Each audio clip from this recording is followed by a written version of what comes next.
violent neighborhood. Every couple of months, we had to go bury somebody. People came after me, and I ended up taking a person's life. I knew in my heart that I was a good person. I just decided that I just wanted to turn my life around. And so I just started writing up a plan. Embracing my education could be my way out of prison. I call it a positive delusion. I had to delude myself to believe that I would get out somehow. It allowed me to get up every day and work really hard at school and study and really embrace it. When I wrote the master plan, I sent a copy of it to my judge. 10 years had went by, and the judge says, I'll let you out, but you have to finish this master plan. And so they gave me a chance. So I feel like it's my job to go back into these communities and create pathways and show people how beautiful the world is and what's possible.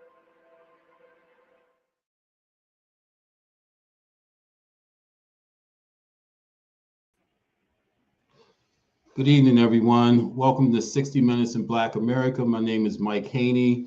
Um, this is a very emotional show for me today because I know the young man, well, young to me, and how he has turned his life around, and all of us that have an opportunity to look at what's happening in our cities, look at what's happening with our people, and have an opportunity to listen to Chris Wilson and his inspirational story.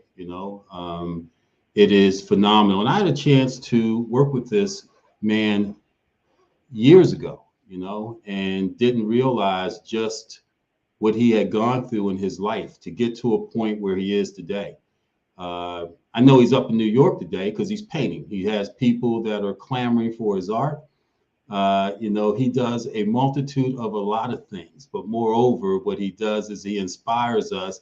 He gives us confidence. He gives us hope as society that all can be well if we're a lot more supportive of each other than we have been. So I want to bring into the stream Mr. Chris Wilson, the author of The Master Plan. Hey, how's it going? Chris, how you doing today, man? I'm enjoying life. Thanks for having me. I appreciate you being here, Chris. And as I told people, this is an emotional interview for me today. And when they're not, I'm wondering if I'm really hitting home or just bringing people on. But to understand, I recall years ago when you and I sat and had breakfast. Someone had recommended you to do some work for me, and you and I sat and had breakfast, and you were honest with me about your life and where you were. But it didn't really hit home until, a few years later, and then really hit home about 6 or 7 months ago when I took a look to see where you are, man. I mean, CNN, MSNBC, and maybe I'm missing some, and, the places that you have been and the honesty that you have been willing to share your story with and share your life, I said, wow. And then I had no idea you were a painter, and Yes. hopefully later we can talk about that. We can talk about some of the art. We can talk about some of the things that you're doing now. But, first, I really want to understand your upbringing, your life, man, as far back as you can go, where you grew up, how you grew up, and, how that got to certain points in your life, man. So can you give us a sense of, Yeah, how things were when you're your younger days? absolutely. First of all, I just want to say thanks again for having me on the show. And yes, we do go back some years. Really interesting story. I am originally from Washington D.C. and I grew up in I like to say the old Washington D.C. So like the late '80s, early '90s, very different city back then than what it is today. And around the time when I was growing up, there was a lot of gun violence. The crack epidemic was still sweeping through our communities. And my mother, who lived right outside of Washington, D.C. in Prince George's County, I would stay with my mom on the weekends. Now, my mom at the time was dating a police officer who I write about him in my book. He was a crooked cop, kind of like a Denzel in Training Day, real smooth, but just like not a good person.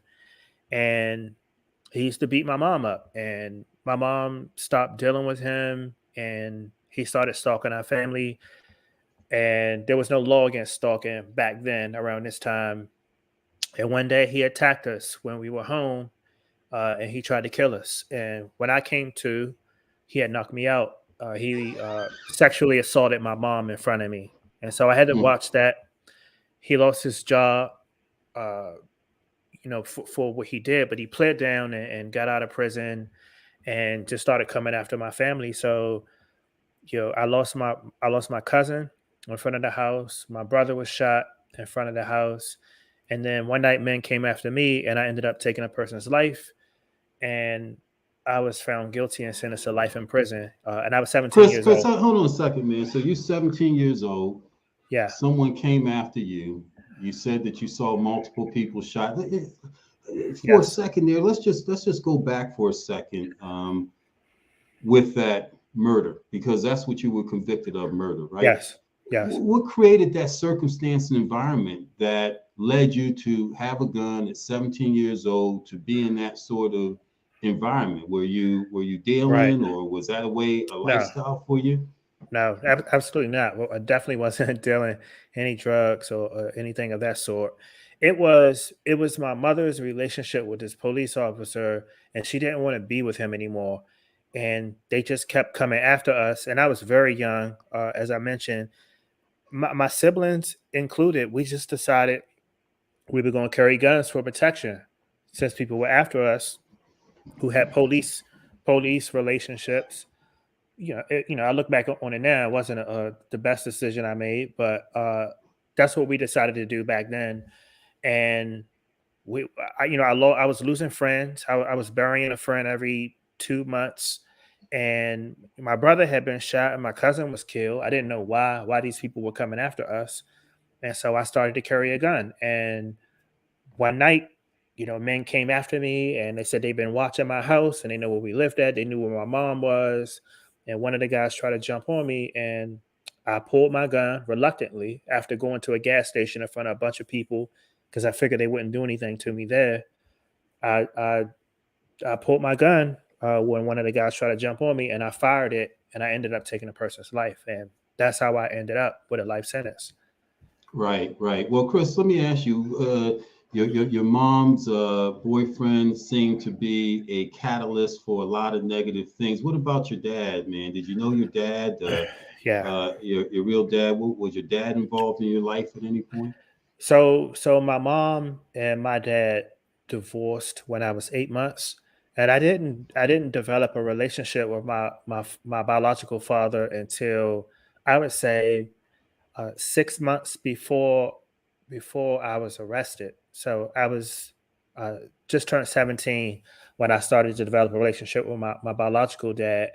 My brother, who was shot, uh, recovered. He moved in with my biological dad, so by default, I was able to develop a relationship with him. But we didn't have a relationship for most of my life. I actually just like didn't know what he looked like for a long time in my life. So really disappointed about that. So how did that affect you, man, not having a relationship? Because that's not something unusual in communities, our communities, where there's not, I grew up without, my father actively involved in my life.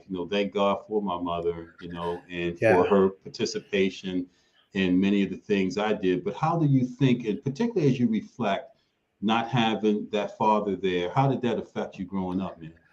Well, I think I feel now the same way I felt growing up. I was angry, and I Mm-hmm. made that clear to him. I I would just remember asking him, like, "Where have you been? Like, where you been at? It's been nights and I've been hungry. It's been struggling, like two pair of pants to go to school, and just feeling left out. And my friends doing stuff, birthday parties, celebrating Christmas, and I was upset with him. And he made a pretty decent attempt to get back in my life right before I was incarcerated. And so, but unfortunately, right when I was incarcerated, like 2 months later, my dad was killed for no reason, actually. Oh, So wow. So yeah, your father was murdered yes, yeah, my dad was killed. in DC. Yeah, it was right outside of DC. My dad lived in Fortville, Maryland, right on the Washington DC line, and I was incarcerated, and I was like in the shower, and it came on the news. So everyone in the housing unit where I was at was like, "That's isn't that that's Chris's house? Like, isn't that Chris's dad? That's his brother." Like, and so people knew, but I didn't know, and they locked me in, and my mom came to see me and told me that my dad was killed, and my brother was there too. My brother survived. Well, again, my brother has 9 lives apparently. So you said your brother was shot again. Your brother He was had stabbed. He was stabbed again. So they tied everyone up and tortured the family, and they stabbed my brother a bunch of times. And my dad was killed. They cut his throat. They made them watch, and so they cut my dad's throat. My dad's mom was there. My grandmother was there. So they made everybody watch, and they killed my dad, and my brother survived. wow, wow, man, that's powerful. What was school like for you, Chris, before 17? Was it Yeah, important to your family education? yeah, Because I know it absolutely. became important once you became incarcerated. We'll talk about that story. But how was your schooling up until 17, man? I always really loved school. I remember winning awards and certificates for perfect attendance for many years. So I was always there, and I really enjoyed school. I enjoy reading in particular.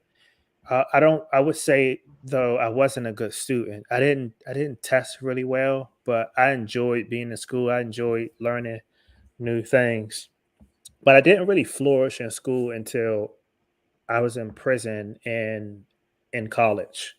That's when I really grasped the power of education. But before, I didn't really. I won't say I didn't take it serious. It was too many distractions. Like, shooting all night. Not sleeping well, seeing stuff on the way to school, trying to plan my routes to get back home from school. All the gun violence and drug dealing in my neighborhood in Washington D.C. at the time. It was really difficult for me to focus as a student when I was pretty focused on trying to stay alive. So you were trying to survive, and school Yeah. wasn't a priority because you were just trying to stay alive. Do you see a correlation today that young people go through that same sort of struggle today? Do you see that?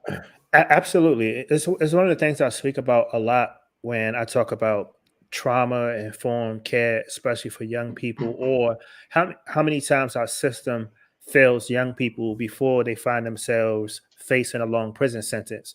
And for example, I would say there have been times where there were shootings on the school grounds, or my friend would be killed in front of me, and then I was told by my family and folks at my school, just get over it and just get your schoolwork done. But I couldn't erase these images of what I had just saw, and there was no Easier said than counseling. done, Yeah, huh? right, Easier said than done. exactly. So those were the challenges I faced as a young person. And when people are being killed around you, you struggle to see the relevance of what you're learning in the classroom versus what you're seeing in reality out in the community. Wow, man. So at 17, you were about to tell us after you had seems like kind of self-defense to me, even if you Yeah, look at it from a sense of community and yeah, environmental. Like you said, you're running from school every day, just trying to survive. So how can you focus on ABCs and one, two, threes when you're just trying to live, right? So right, you talked about, the murder as they described it. yeah. Take us from that point when you shot someone in your estimation, was that self-defense or was that just what you had to do to survive in that environment, knowing that you probably committed a crime? How'd you feel about Right. that? So I looked at it at the time as self defense.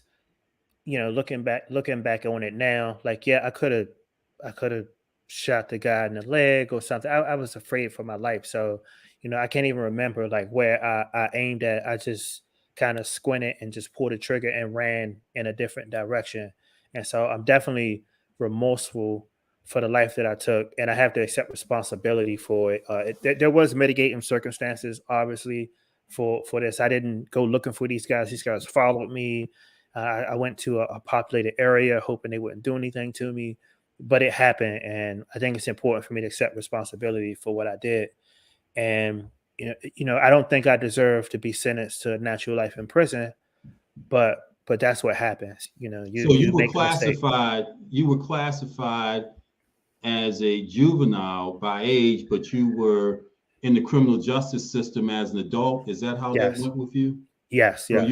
you were prosecuted as an adult. So let's talk about for a minute the criminal justice system. Had there been any Yeah. experience with the criminal justice system for you up to that point? Had you been one of these people in and out, or you were truly a victim of your environment and circumstance to do what you had to do to survive?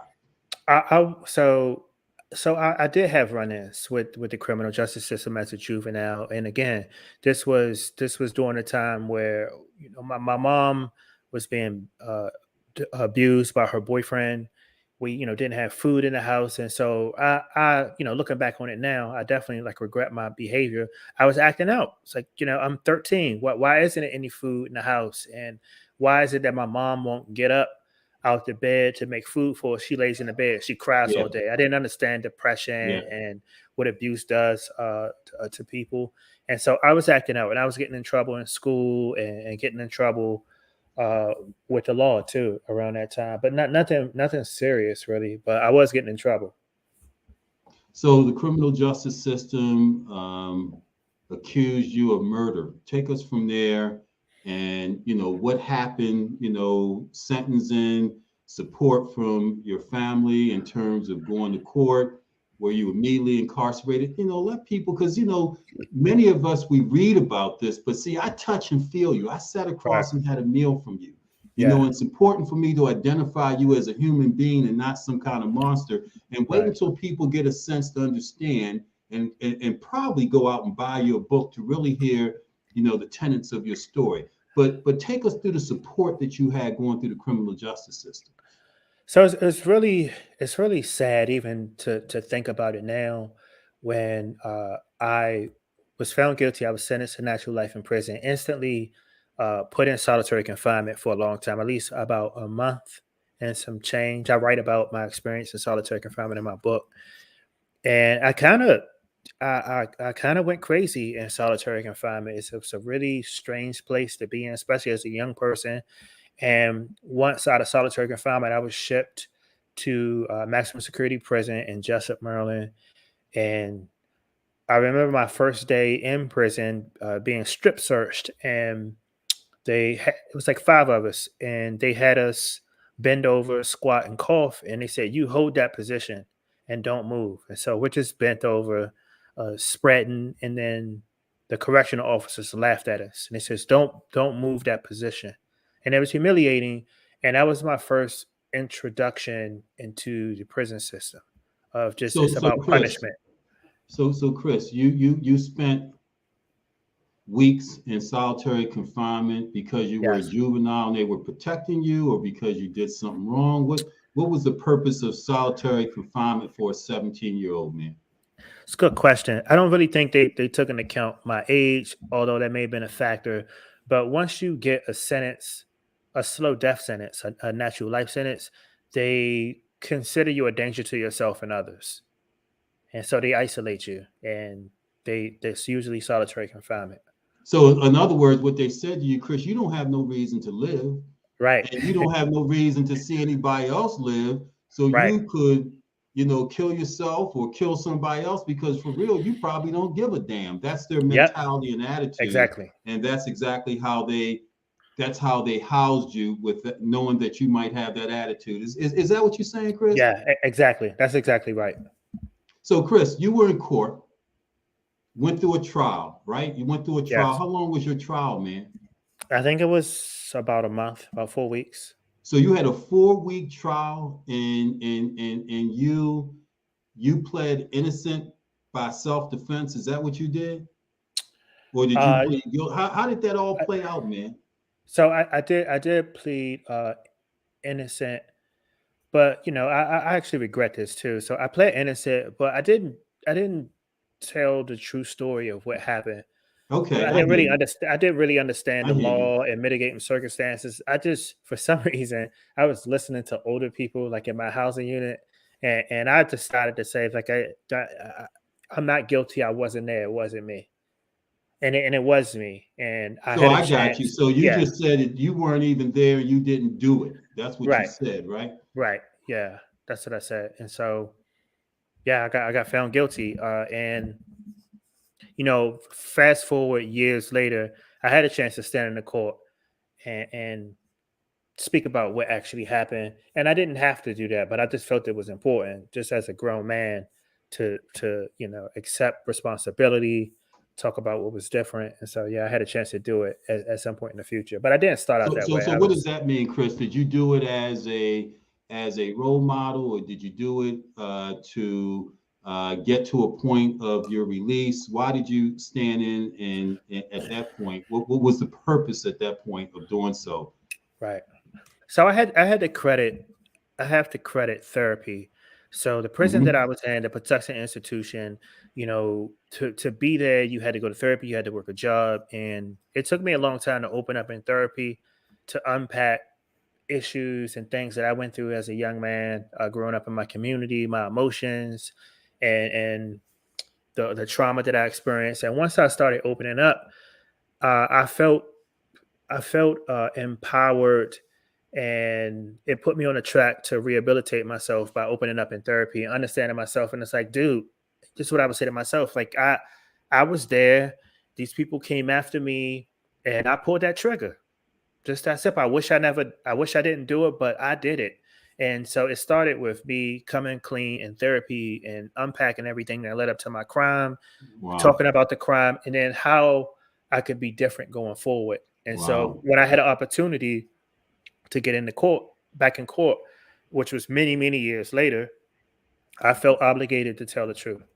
Wow, that's powerful, man. And we're not going to spend a bit more time, maybe 6 or 7 minutes, because we want to get to the master plan and we Yeah. want to talk about a little bit more about your incarceration and the relationship with your mom, the relationship with a good girlfriend that you had and your brother while you were in there to get the sense of the support. And then we're going to get on to the master plan. So a guy named Wes Moore, who's running for governor, thorough brother, he said this: the master plan is less of a roadmap and more of a philosophy that we should all take to heart. We are all better than our worst decision. Our sense of justice should honor the redemptive possibilities. Honor the redemptive possibilities. And I'm going to stop right there for a second, Chris, because here we are. Okay, you've been convicted, you've sentenced to life, your natural life. Right. How did you feel, man? How did you feel at that point? Was that the lowest moment in your life? It was that's a accurate way to describe it. It was the lowest point of my life. I call it rock bottom. I felt like I was handed a death sentence, and I remember being sentenced and shocked, and I heard family members crying, but it didn't hit me until I went to my cell and they again put me back in solitary confinement, and I just cried. I wanted to disappear. So here you were, a 17-year-old, barely, probably barely shaven, right? Yeah, I Barely wasn't shaven, shaving, not but even yeah, I old wasn't enough. shaving. You Yeah, weren't even old enough to drink, man. You know what I'm yeah, saying? You couldn't even get a ripple. And yeah, here you are looking at the sum total of your life at that point, which was essentially over for you, right? yes, And so you felt that at that point. So what was the relationship with your family, man, at that point? Your mom, your sister, your brother. I think you had a sister as well, right? yes, yeah, Leslie. And your It, brother. Yeah. So what was yeah, the relationship? What was the support like? it was. It's really. I mean, it's even painful to talk about it, but I hear you. Well, my it's your choice, man. If you don't want to no, talk no, about it. we can talk about it. Yeah, it's important. So my family, and I sympathize in some aspects. My family essentially moved on with their lives, and I had really tough conversations with my mom, specifically her telling me, "Well, you got a life sentence, and what's the point? You never coming home." And the phone bills are really high to call home. The phone bills were like hundreds of dollars a month because they were so expensive. And so Mm, mm, eventually they mm, said, mm, mm. we can't afford to talk to you, and we're not doing really well, so we probably can't come see you. And This is it. And my sister went off into the military. My oldest brother went off into the military. They ended up going to war actually in the Middle East, and they just said, Chris, like you made a decision to do what you did, and you're in prison. We don't owe you anything, and we wish you the best, but that's it. And years went by.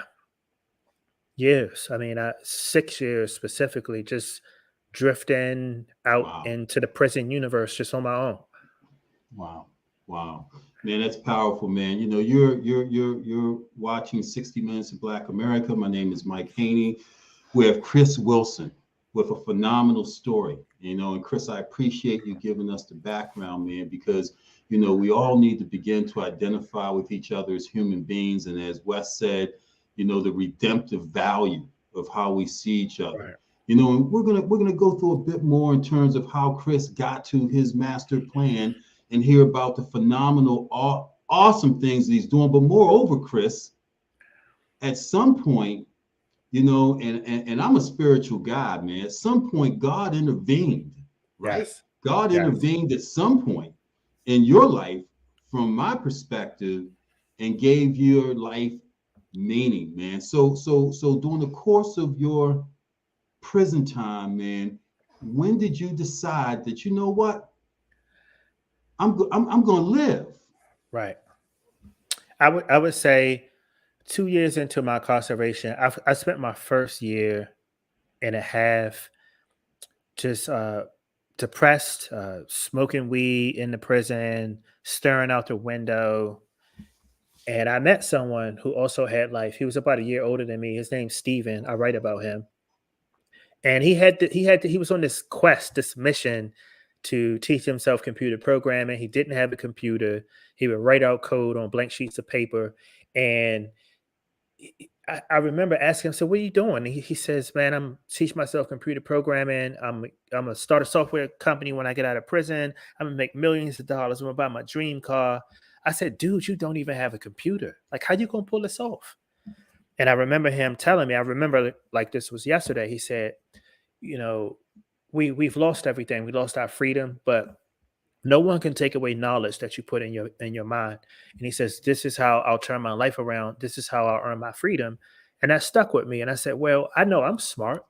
I like to read books. I can absorb information, and maybe I should come up with my own plan to turn my life around. And that was sort of the genesis of when I locked in my cell and I pulled out some sheets of paper and I started writing out what I call my master plan. It was things that I was going to do and how I was going to prove that my life was redeemable and what I would do with my life once I had that second chance. And I had to believe it, even though I had Wow. a life sentence. Well, we're going to talk about that master plan because I want to know, you probably know how many items you had on that master plan. We want to Yes. talk about that. But let's get to the halfway point. Let's just talk a bit about Black USA News and 60 Minutes in Black America. Black USA News was founded by a guy named Donnie Glover. And right now we are broadcasting 18 shows over the course of 7 days. And it's all about giving the Black experience and having the credibility that we can Yes. compare notes, whether we're in Birmingham, Detroit, New York, Oakland. Art, I see you out there, Art. And New Orleans. We got a show coming in Atlanta. We're broadcasting in Miami, Florida now, where we can tell our stories to each other and share information with each other so that we can continue to be the source of hope and uplift, just like Chris Wilson agreed to tell us his story today. How many of us give up hope when we hear stories and we believe that people are lost and forgotten? But Chris, I got to tell you, man, I'm seeing all these comments in the chat, and we're across 5 channels, and it is hot, man. People are really paying attention. So let's get to it, man. Let's talk about the master plan, and also, you guys, I'm going to give you information on where to get Chris's book. I got one of the first copies of Chris' book. It came out in February 2019. I got it from a good friend of mine, Paul Woman. He said, Mike, you got to read this book. And I got it for my birthday, which just happens to be next Sunday. You know, so if you guys want to give me something, either give me golf balls or give me books, or better yet, buy me one of Chris's paintings. And I believe Yeah, they there you start at go. like $20,000, right? So we're gonna give you a website. Chris's paintings are hot, man. Chris, where are you at right now? I'm currently right now in Chelsea, New York, in my New York studio, and You're just in your New painting. York studio. Yes, And you're painting because you got people hot on the trail that yeah, you owe art to that are that's willing right. to pay for your art, right? Yes, And and absolutely. and, and I saw somewhere, man, that $20,000 something that somebody pays you to do art. Yeah, I mean, sometimes it's more. I've sold paintings for more than that. But yeah, that's a Oh good no, Chris, you average. gotta tell us, man. Come on, man. They out there wondering, what does he mean more? You know how people are, man. What does that mean, man? Yeah. How much have you Well, sold what was the most you sold a painting for, Chris? maybe 57,000. Yeah, $57,000 for 57. Yeah, wow, man. That is yeah, that is that is awesome, 57,000. man. Yeah, That and is I awesome. I went to auction 2 months ago at Sotheby's, which was a really good feeling. Is I kept thinking when I went to the auction house, Sotheby's and Christie's, like they are the ultimate validators for Absolutely. artists. And so I watched my painting sale in about 3 minutes, 11 seconds, Oh my and people goodness. at auction on the live floor. So it was really, really satisfying to see that type of Wow. thing Wow. Well, happen. I've got a few of Chris's art that I'm going to pull up, hopefully, if I understand this technology, so we can see and ask Chris what the meaning was behind it. But let's get back to moving forward in your life Right, and the master plan and how you got, what was it, maybe 16 years later, you got a right. judge to give you an opportunity. So take us through as you can, how that all culminated and happened. And then let's talk about on the other side. Absolutely. So my once I decided to develop my master plan, I'm trying to think of the right reference. It was kind of like Rocky or some type of training. I started shaving my head bald. I gave up sweets. I stopped calling home, and I was just very, very. I don't know. Just I created these regiments of studying and therapy and bodybuilding. I was 118 pounds when I went to prison, and I knew I would be there for a while. So I said I wanted to develop my mind and body, and I kind of it was a way for me to escape prison. I was technically in prison, but through my studies, reading books when I wasn't in school, and the people that I surrounded myself with, I didn't really always feel like I was incarcerated. I was able to explore the world and grasp meanings and dive deep into books. And I journaled every day. And it was just something. And a lot of people thought I was crazy. Here was this young man that's studying all day, even when he's not in school. And I had flashcards in my pocket every time when I'm in the chow hall, just studying. And people would say, "Dude, you never going home. What are you studying for?" And I said, "I am mm, going home, and I got to be ready when my opportunity mm. comes." And so, for a long, long time, that's what was happening to me. And I started opening up in therapy a little later than my studies, and started unpacking stuff and how I cope with trauma and talking about things that I went through. But I was hesitant to do that at first in prison.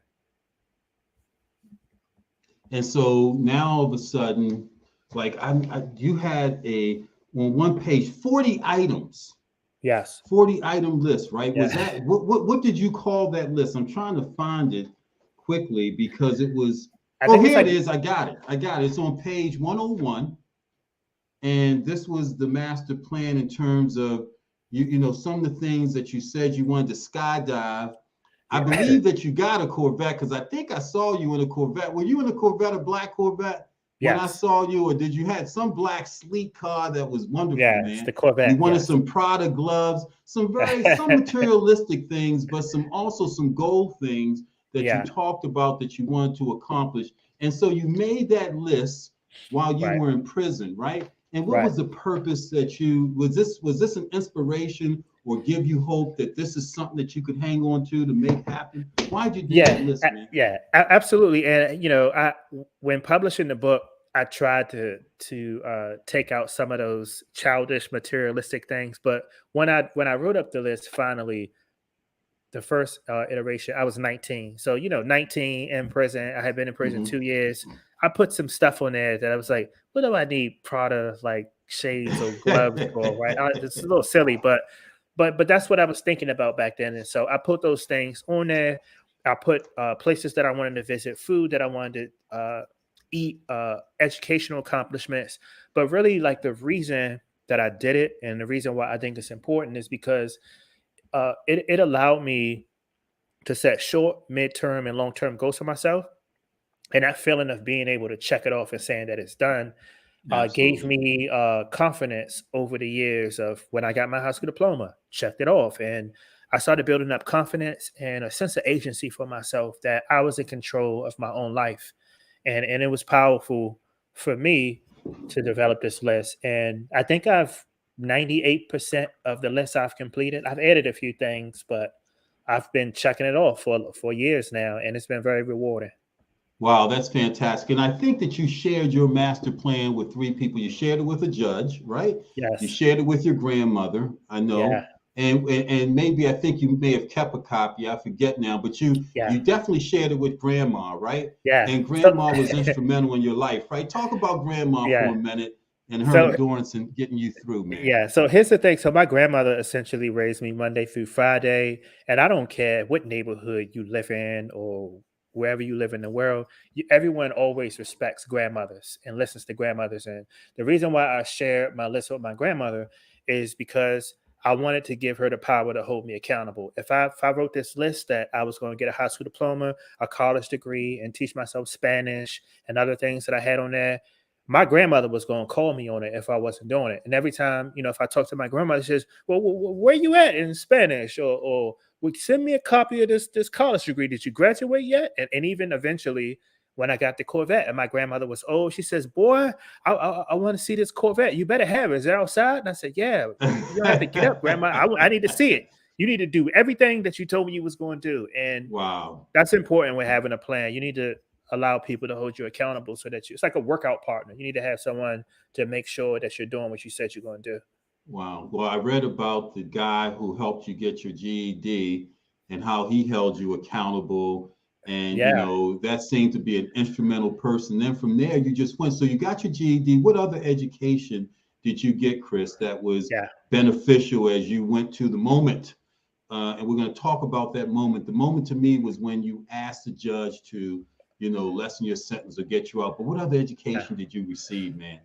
So I did every vocational shop that was available in prison. So that's carpentry, sheet metal, electrical, plumbing, and then high school diploma, of course, A+ certification with computers. And then I went to college, earned a degree in sociology, associate's degree, and then went back to school to take more classes in psychology and stuff. And then I taught myself to read and write and speak in Spanish, and learned Italian, and then went on to study Mandarin Chinese. Wow. So let me tell you all about Chris and the real deal with Chris and what he learned that was a benefit and value. Chris redid my house. Remember, my house was destroyed, Chris, and I met you. I Someone do. recommended you, and I'm like, okay, this young boy, man, what did he? Chris, oh my God, man. I feel like I still owe you 40, 50,000 for what you did. I got to tell you, man, it was remarkable. First Thank of you. all, to have credibility of a person that looked like me, do what you Right, said. The right. workmanship was absolutely unbelievable.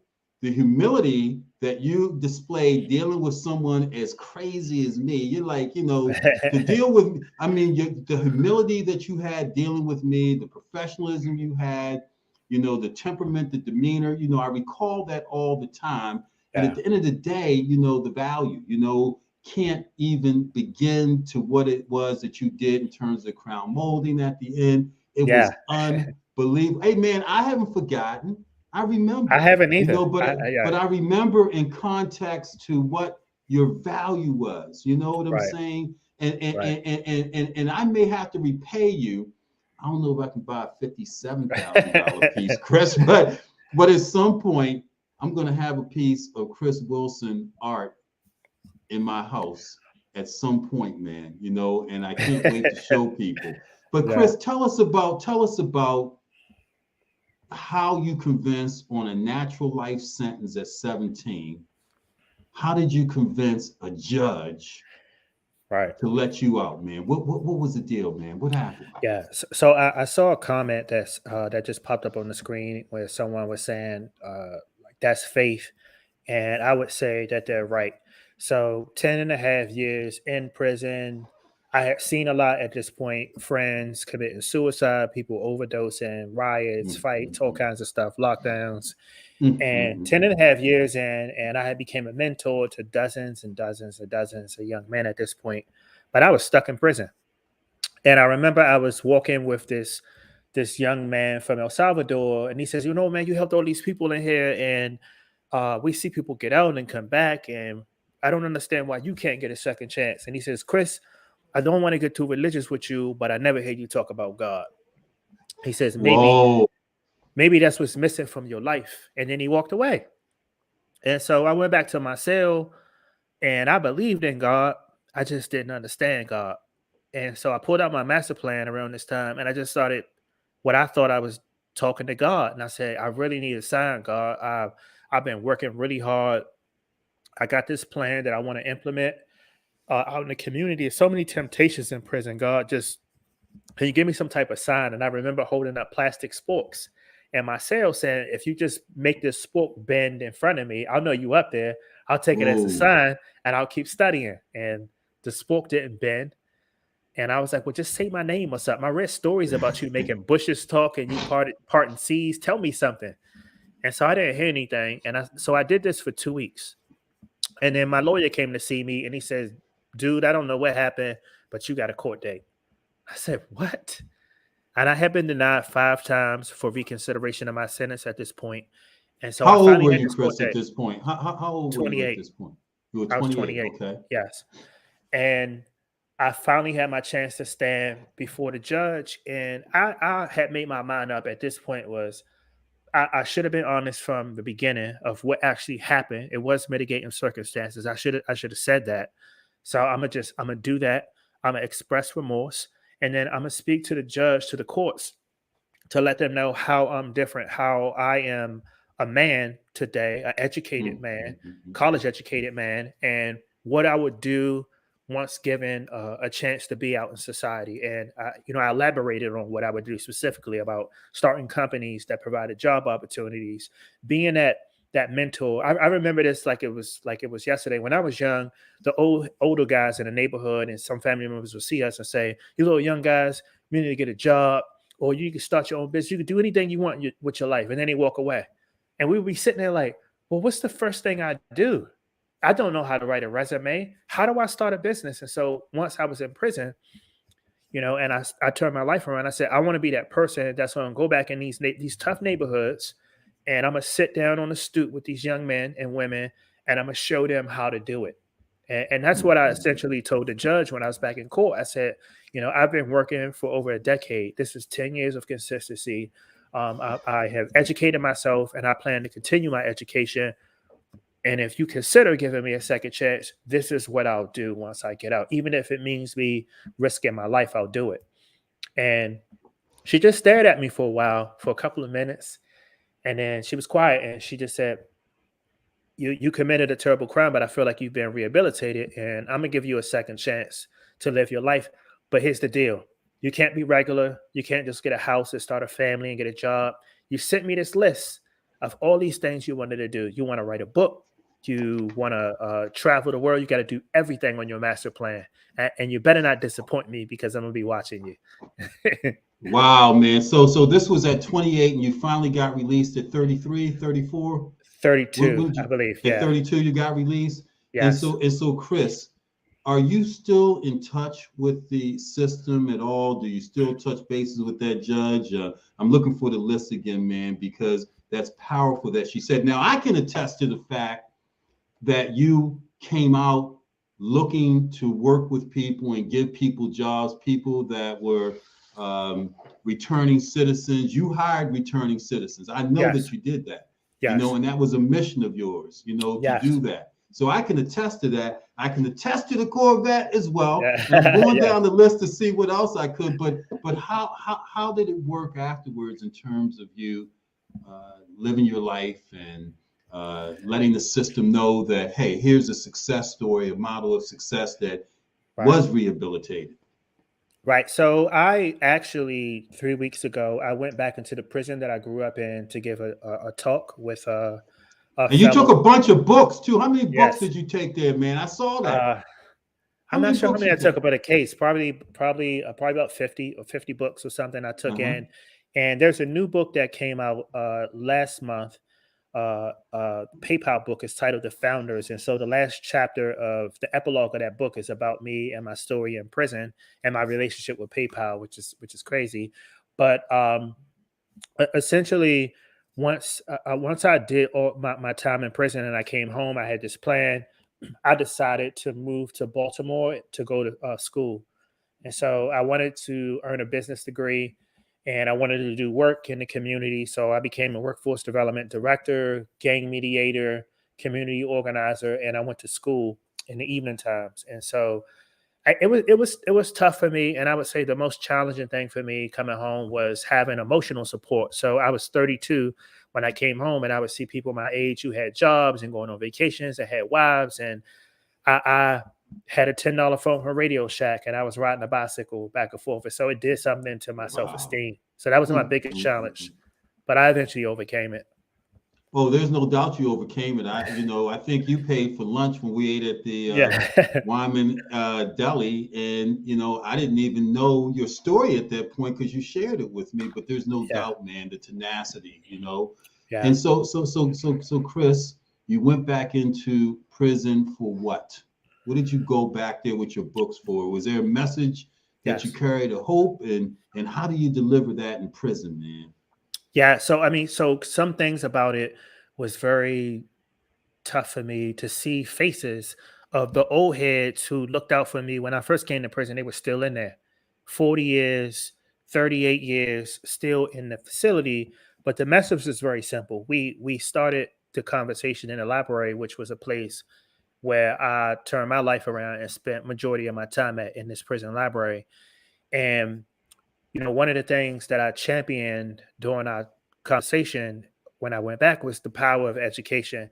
And it was the message that Stephen had given to me when I first went to prison. Nobody can take that from you. So now, having, I own several companies and do really well for myself. And while my lawyers and my tax attorneys are explaining stuff and this, and I know what they're talking about. And I'm like, how Hey, about we, so hold on, Chris. Hold on, Chris. So I hope you all heard. Chris isn't, he's not selling lemonade on the corner. When Chris says he's doing well, listen, yeah. I had to go through Bianca, right? Yeah. Chris's assistant to Yeah. get to Chris, right? I had to go through Bianca. You know what, Chris? I was proud. I respected that. And I was okay with it. I ain't no more Yeah. emailing Chris. And Nah. so, Chris is doing a multitude of things. You heard him talk about tax attorney. I know that I think April 22nd, you're speaking at the Yes. University of Utah, and they're Yeah. giving away to your book, meaning that they're Yeah. purchasing Chris's book, who on the back of Chris's book, this is from, Bernie Sanders is a good guy. He ain't my guy, but he's a Yeah. good guy. So Bernie Sanders, who's Chris's friend, an incredibly moving book that will change the way you look at the criminal justice system. This is what Bernie Sanders says about Chris's book, who reads, and Chris and Bernie Sanders are good friends. I know that. Yeah. But Chris has Bianca, his gatekeeper, that even Yeah. kept the gate for me. So Chris, Yeah. yeah, tell people how well you're doing, man, and let's talk about Yeah. some of that. Can I show people some art, man? Yeah. Can I Absolutely. just let me just pull this up a bit. Let me see. No, not that one. Let me just pull it up a bit. I was able to, and maybe give us a sense. So, Chris, what was this piece of art about, man? What was this quickly, man? So this is a 12 o'clock boys, and this is a piece that I made some years Ah, ago. That I sold, and it's about when the weather's nice in Baltimore. The young guys they take the bikes out. Now they don't wear helmets, which I feel like they should do, but it's a symbol of freedom. So many challenges in the community, and you have that one moment to feel free and put the bike in the air. It's like the closest you can get to flying. Wow. How about this, Chris? What was So, this image yeah. about, bud? So this is about solitary confinement. This is actually the first painting that I've done ever, and it's about solitary confinement. 80 to This was your 90,000 first people. painting, Chris? This was My your first first painting. painting? Yeah, Wow. Okay. yeah, and it sold for a lot of money too. By the way, I'm proud of that. What did But it sell for? Chris, you uh, can't mention that and not tell us an all amount, right, man. We people, tw- man. We want to 20 know. 24,000. 24,000. Somebody got Yeah, this on their wall? yeah, it's in a really big Wow. collection too right now. Wow. So Yeah. Chris, what was this, man? I was trying to figure this out, man. What was this about, Yeah, man? so this is titled Mama's Boys, and it's me and my little brother at my mom's funeral. And unfortunately, my mom in 2012 committed suicide, and this is me at the Mm, funeral. mm, mm, And mm. it's a lot of stuff embedded into this painting. It's a really big painting that was just in a show that closed down 2 months ago, the Julio Fine Arts Gallery. But it's a really big painting, special painting to me. And I actually walked away from a really big sale, someone who wanted to buy the painting, and I just didn't like them. And my paintings are like my children, and so I care where they go to. So if I don't Oh like my you, goodness. you don't get You it. know when you arrive, because I know what you mean when money is not relevant. Yeah, yeah, it's You not know the what I'm money. Yeah, saying? Because some people we just don't want to deal with. yeah, And don't you want to. have, and, Yeah, and you know what, Chris, you have that choice, man. Now that's freedom, isn't it? yes, that's That's right, real freedom, man. You right. you have made it. That's real freedom. And here we go. What was this, Chris? So this is a painting that was about relationships. I did a series of paintings about relationship goals and getting dumped and trying to figure life out as a young man. So I did a lot of paintings about that, real colorful stuff too. So these are older Wow. works. Wow. Now this was one I just puzzled me, man. So this is the Yeah. last one. What was this, Chris? So this is the first painting. It's titled Mono, and it's a. I went to finish my book in Spain, and so I was in Barcelona for a while, and I finished this painting. Well, I finished my book in Barcelona, and I speak Spanish, and I use the word mono, which can mean like cute, and it sparked up a conversation with my friends, and they asked me, do you notice how people look at you here in Spain? And I says, yeah, I noticed that. What's going on? It says it's because you're black. I says, "What?" It Mm. says, there's not many black people in Madrid or in Barcelona or whatever, and we people just tend to stare at you. They see something different, and so I did these series of paintings of like animals, dogs, monkeys, birds, giraffes, all the stuff in suits, real colorful. But really, what the series is about is how it feels to be portrayed as something different.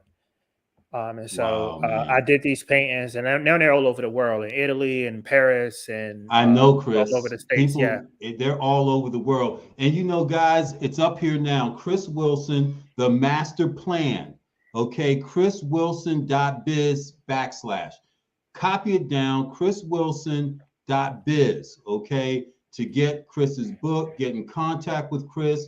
People that may want a motivational speaker, Chris does that as well. yes, So, chriswilson.biz. And if you really want to be able to get in touch with Chris, just email me or leave a message in Black USA News, and I will turn you on to Bianca because we can't yes, give out yeah, Chris's email address yeah. because Chris You is got to have like your people he's talk to got my people. yeah we got to have our people talk to Chris's people, and then Yeah, Chris will get back to you, and that's a wonderful thing, Chris. So yes. Chris, man, tell us what life is like with you now, Bernie Sanders, University of Utah, some of the interaction, the people, some of the places you've been in terms of sharing your story. How do you keep yourself grounded, man? And how's your life today? So I'll answer how I keep myself grounded first. I have, which is one of my pillars of creating a master plan. I have created my own personal board of advisors for myself for my life, and so I'm constantly reminded to stay grounded by the people that I keep in my corner. And so, but to answer your question, I am living. It's like a dream. I text I some of my bet. fellow cell buddies and stuff. My friend Steven specifically, who I text often. I said I can't believe that my life is real. 27 countries. I leave, I travel 4 or 5 times a month, and I just live a beautiful life, but I still stay grounded by the work that I do. I remember where I came from, and I know that I've made it this far because a handful of people saw potential in me and have mentored me and pushed me to become the person that I am today. And so that's the message that I try to instill in the young people that I speak with. I remember that even when no one is watching. So I'm always on my good behavior, even when I'm out and I'm partying and driving my Corvette. I'm always mindful of there are a lot of people that look up to me and that are following in my footsteps. So I got to make sure that I'm doing the right thing. Absolutely, Chris, and I can appreciate that. Chris, so what is the message for people that may look at things differently in terms of how do people look at returning citizens Right. and those, to what Wes Moore says, have been judged by their worst mistake in life, and how can we support them as society, man? Because we got a Yeah. lot of them out here, Right. you know? Absolutely. So I would say this, right? So first, I sympathize with anyone who's been a victim of a crime. I've been a victim of a crime. I've watched my family, my mom specifically, be victims of crime. So I sympathize with people who just say people should be punished. That's one part of it. But the other part of is it that we need to remember is that 95% of people who are incarcerated are returning home to society. As taxpayer citizens, we pay for that incarceration. I don't, and other people, we don't want people coming home worse than they were before. That's a danger to the public. And so I'm a big champion of second chances, and the way prisons should be run is providing therapeutic and educational opportunities for people who were most likely short change education and didn't have opportunities before. Let's allow them to get that, because that reduces recidivism and that protects the public. And I've just been a big champion about that, helping people. If people decide to turn their lives around, we shouldn't make the road to redemption so difficult that they can't do it and that they go back to their old ways. And so I'm just trying to help people get back on their feet. And that's my purpose in life. Yeah, I hear you, Chris. And I want to finish up Wes Moore's comment before we close out, because I'm going to give you the last word, man. You're deserving, Mr. Chris Wilson, of the last word on this show. And I'll tell people, since this is my last word, that you will absolutely be able to follow Chris or track Chris if you're on LinkedIn through my page. Because, like I said, I follow this guy daily. I'm like spooking him. You know what I'm saying? Because in addition to being so proud, when you see a story of recovery, his work is absolutely phenomenal. So Wes said in his foreword of your book, he talked about honoring the redemptive possibilities inherent in every person. And our destinies are truly intertwined. What did that mean, man, to you? So I like to imagine a world. I think about my story and my life, and the people who helped me, and I think about the thousands of conversations I have with people and helping them turn their lives around. I just like to. It reminds me of when I say I like to imagine a world where we all took a little more time to see potential in other people around us. It could be your neighbor's daughter or son or someone who that's maybe having a trouble in life, and then you pay that person some extra potential. You plant some seeds. You point that person in the right direction. I just imagine a world where we all cared about each other a little more and strive to make the world a little better. And so, Wow. yeah. Yeah, I appreciate that, Chris. Well, today we're talking with Chris Wilson. My name is Mike Haney, 60 Minutes in Black America. Please, please, please buy the book. chriswilson.biz/ is how you reach Chris. You find out where his book is. Go to my LinkedIn page, my Facebook page. You'll see everything about Chris for the next probably forever, because Chris, in my heart, in my eyes, I've got tears of joy, man. Thank Absolutely you. tears of joy. And Thank you. thank you so much for sharing with us today, man. And I hope it won't be the last time. And I am going to buy my redemption is to have one of, I don't know, Chris, man. You may have to have a couple of pieces of art Yeah. for us that may not be able to buy a Yeah. $57,000 piece. But I'm gonna buy a piece of art from you, Yeah. man. Yeah. And We that got art. and that's a Yeah. promise. Thank you. And we got art for reasonable prices. We got prints that are like 3,000. And then I allow people, if I know you and you're good people, I allow people to finance over a period of couple of months with paintings and stuff. So So I'm yeah, gonna I mean, finance a piece yeah, of art like a car with Chris, that's man. right. No problem at Yeah. all, man. Well, listen, Yes. thank you, viewers. Thank you, viewers, for joining us in. Remarkable story, remarkable journey that's not over. Chris Wilson, .biz / look him up. You all have a great week. Thanks a lot again, Chris. Appreciate you.